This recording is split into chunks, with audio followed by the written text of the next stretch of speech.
সেরকম একটা ব্যক্তিকে, বিতর্কিত ব্যক্তিকে বেছে নেওয়ার অর্থ টোটাল সাংবাদিক সমাজের মুখে কলঙ্কের কালি লেপন করা। জুলাই আন্দোলনে সাহসিকতার ভুয়া তথ্যে ফরিদপুরের 2 নামধারী সাংবাদিককে সাহসী সাংবাদিক সম্মাননা প্রদানের প্রতিবাদে ও সম্মাননা প্রত্যাহারের দাবিতে মানববন্ধন ও তথ্য উপদেষ্টা বরাবর স্মারকলিপি দিয়েছে ফরিদপুরে কর্মরত সাংবাদিকরা। রোববার সকালে ফরিদপুর প্রেস ক্লাবের সামনে আয়োজিত মানববন্ধনে ফরিদপুর জেলা ও উপজেলার সাংবাদিকরা অংশ নেন। গত 3 আগস্ট সাংবাদিক কল্যাণ ট্রাস্ট জুলাই আন্দোলনে সাহসী ও আহত সাংবাদিক ক্যাটাগরিতে সম্মাননা প্রদান করে।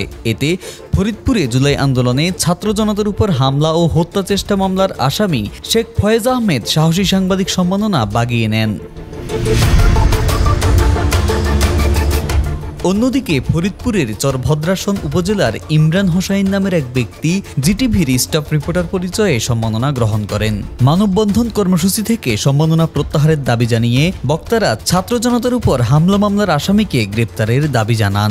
নানাভাবে মানুষকে প্রতারণা করছে, সেরকম একটা ব্যক্তিকে, বিতর্কিত ব্যক্তিকে বেছে নেওয়ার অর্থ টোটাল সাংবাদিক সমাজের মুখে কলঙ্কের কালি লেপন করা হয়েছে।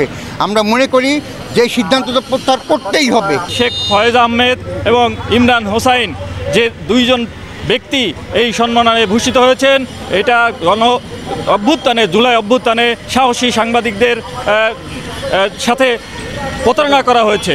আমরা দাবি জানাই এই শেখ ফয়েজ আহমেদ এবং ইমরান হোসাইনকে যে মাধ্যমে তারা এই পুরস্কৃত করা হয়েছে, এই পুরস্কার প্রত্যাহার করে তাদেরকেও আইনের আওতায় আনা উচিত।